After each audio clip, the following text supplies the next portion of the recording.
नमस्कार, मैं डॉक्टर अतिया। आजकल डेंगू का कहर बहुत ही फैल रहा है और हर घर में हर तरह का मरीज डेंगू का मिलता जा रहा है। बट क्या इसका कोई इलाज संभव है?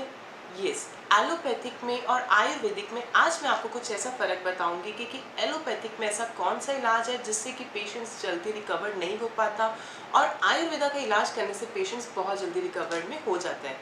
देखिए, एलोपैथिक के डॉक्टर्स के पास इसका कोई भी इलाज संभव नहीं है। जब हम कहीं हॉस्पिटल्स एडमिट होते हैं डेंगू का जो मरीज है, तो हॉस्पिटल्स वाले करते क्या है, ग्लूकोज की बॉटल चढ़वा देते हैं या कुछ तरह के एंटीबायोटिक्स या कुछ तरह के एसिडिटी के इंजेक्शंस लगा देते हैं। और अगर प्लेटलेट्स का काउंट कम होना शुरू हो जाता है तो प्लेटलेट्स ट्रांसफ़र कर देते हैं। बट क्या हमें इस तरह की नौबत तक पहुंचना जरूरी है?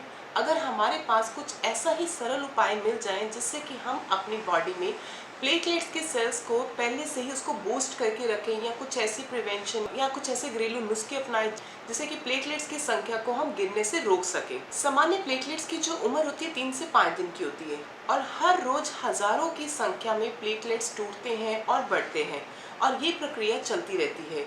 नॉर्मल जो प्लेटलेट्स की संख्या होती है वो 1.5 लाख से 4.5 लाख तक की होती है। जब प्लेटलेट्स की संख्या 1.5 लाख से कम होनी शुरू हो जाती है तो उसे हम थ्रोम्बोसाइटोपेनिया कहते हैं। इसमें होता क्या है कि प्लेटलेट्स काफ़ी ब्रेक डाउन होने शुरू हो जाते हैं। जब प्लेटलेट्स की संख्या कम होनी शुरू हो जाती है तो बॉडी में कई तरह की इंटरनल ब्लीडिंग स्टार्ट हो जाती है। और जो इंटरनल ब्लीडिंग स्टार्ट होती है जिसमें सिम्टम्स हमें पेड होते हैं, नाक में से खून आना शुरू हो जाता है, दांतों में से खून आना शुरू हो जाता है, पर्टिकुलर जो गम्स होते हैं उसमें से ब्लीडिंग आनी स्टार्ट हो जाती है या यूरिन में से ब्लड आना स्टार्ट हो जाता है, पेट में काफ़ी एसिड रिफ्लेक्स होना शुरू हो जाता है। तो इस तरह के बेसिक सिम्टम्स आने शुरू हो जाते हैं। अगर प्लेटलेट्स की संख्या 50,000 से नीचे आ जाए तो उस कंडीशंस पे हमें प्लेटलेट्स चढ़वाने पड़ते हैं और ये बेहद ज़रूरी होता है। क्यों? अगर प्लेटलेट्स ना चढ़वाए जाएं तो पेशेंट्स की जान को भी खतरा हो सकता है। तो बट आज मैं आपको कुछ ऐसे आयुर्वेदिक और घरेलू नुस्खे के बारे में बताऊंगी कि जिसे उपयोग करने से आप अपनी बॉडी के प्लेटलेट सेल्स को कैसे बढ़ा सकते हैं। अगर अभी तक आपने चैनल को सब्सक्राइब नहीं किया तो सबसे पहले चैनल को सब्सक्राइब करें कि इसी तरह की वीडियो की नोटिफिकेशंस भी हेल्थ से रिलेटेड आपके फ़ोन तक जल्दी पहुंच सके। तो चलिए स्टार्ट करते हैं इस विषय के बारे में कि ऐसे आयुर्वेदिक और घरेलू नुस्खे कौन से हैं। सबसे पहले हम बात करेंगे पपीते के पत्ते के बारे में।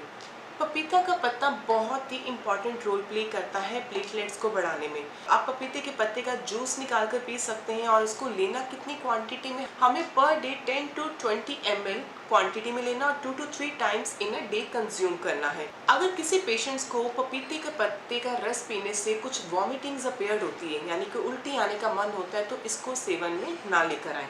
नंबर सेकेंड हमारे पास घरेलू नुस्खा कौन सा आता है? व्हीट ग्रास यानी कि गेहूं का ज्वार का रस। ये भी बहुत इंपॉर्टेंट है, इससे आपके प्लेटलेट्स के सेल्स भी बढ़ेंगे, प्लस अगर आपके खून की कमी है, एचपी लो है, तो खून को भी बढ़ाने में बहुत मदद करता है। इसकी क्वांटिटी भी हमें 10 से 20 ml में लेना है दिन में 2 से 3 बार। नंबर थर्ड, चुकंदर। ये बहुत ही रिच क्वांटिटी में एंटीऑक्सीडेंट होता है और ये आपकी बॉडी के एचपी को बढ़ाने के साथ साथ यानी कि हीमोग्लोबिन के लेवल को बढ़ाने के साथ साथ प्लेटलेट्स को भी बढ़ाता है। इसको भी आप रस में कंज्यूम करके ले सकते हो। अगर आपको जूस में नहीं लेना तो आप चुकंदर की आप सब्जी भी बनाकर खा सकते हो। नंबर 4, कद्दू। इसमें बहुत ही रिच क्वांटिटी में विटामिन के होता है और विटामिन के हमारी बॉडी में एज अ एंटीकोएगुलेंट भी रोल प्ले करता है कि अगर हमारी बॉडी में किसी तरह की कोई ब्लीडिंग होती है तो ये ब्लीडिंग को जो ब्लड निकलता है उसको कोएगुलेट करता है यानी कि उसको क्लॉटिंग में हेल्प करता है और बॉडी में ब्लड को निकलने से रोक देता है। और इसको भी आप कद्दू का जूस भी ले सकते हैं, अगर जूस में नहीं लेना तो कद्दू की सब्जी भी आप ले सकते हैं। नंबर 5, गिलोय। गिलोय तो बहुत इंपॉर्टेंट है। ये आपको एज एंटीपायरेटिक ड्रग्स भी इसको काउंट करते हैं कि बॉडी में अगर आपको फीवर की कंप्लेंट है या कोई अनदर तरह की कोई बॉडी की इम्यूनिटी विल पावर कम है तो उसमें भी ये गिलोय बहुत अच्छा काम करती है। और गिलोय को लेने के साथ साथ आप इसके साथ कुछ और मिक्सचर भी ऐड कर सकते हैं। तुलसी के पत्ते हो गए, अदरक हो गया, अजवाइन हो गया, इन सब का मिक्सचर करके भी आप एज अ जूस बनाकर आप पेशेंट्स को दे सकते हैं। अगर अकेला गिलोय का सेवन करवाना है किसी पेशेंट्स को तो जब उसने इस चीज़ का जूस पीना है तो कोशिश करें कि कुछ टाइम तक, आधे घंटे तक उसको इसके बाद कुछ भी ना खिलाएं। इसके बाद आ जाता है नंबर 6, कीवी। कीवी का फ्रूट भी बहुत अच्छा है, इसमें रिच क्वांटिटी में विटामिन सी है, विटामिन ई है और पॉलीफिनाइल होता है। इसको भी लेने से प्लेटलेट्स के सेल्स जो है बहुत अच्छे वे से इंक्रीज होते हैं। नंबर 7, अनार। अनार का रस भी बहुत अच्छा है, ये भी आपके प्लेटलेट्स प्लस आपके एचपी हीमोग्लोबिन लेवल को भी काफी बूस्ट करता है और उसको बढ़ाता भी है। आखिरी है पानी। पानी हमारी बॉडी में बहुत ही पर्याप्त मात्रा में हमें लेना चाहिए। देखो, खून को बढ़ने की यानी कि ब्लड की फॉर्मेशंस के लिए पानी का भी उतना ही रोल इम्पॉर्टेंट है।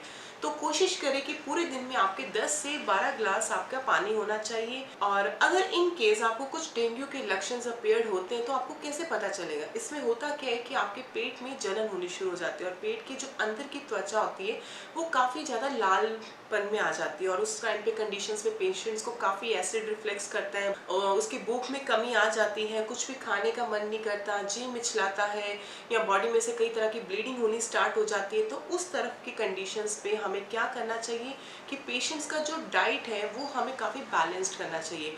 उनको सॉफ्ट फूड देना चाहिए, उनको हार्ड फूड नहीं देना। अगर खाना खाना है तो थोड़ी थोड़ी देर तक कुछ ना कुछ देते रहे कि हेवी फूड्स मत लें जिससे कि एसिड रिफ्लेक्स हो।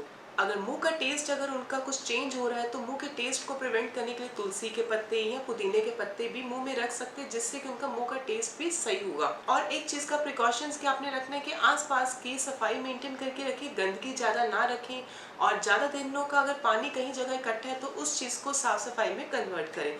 इसी तरह अगली वीडियो में भी मैं आपको कुछ ऐसे हेल्थ टिप्स के बारे में बताऊंगी कि जिससे कि आप अपनी हेल्थ को और अच्छे से कैसे प्रिवेंट कर सकते हैं। धन्यवाद।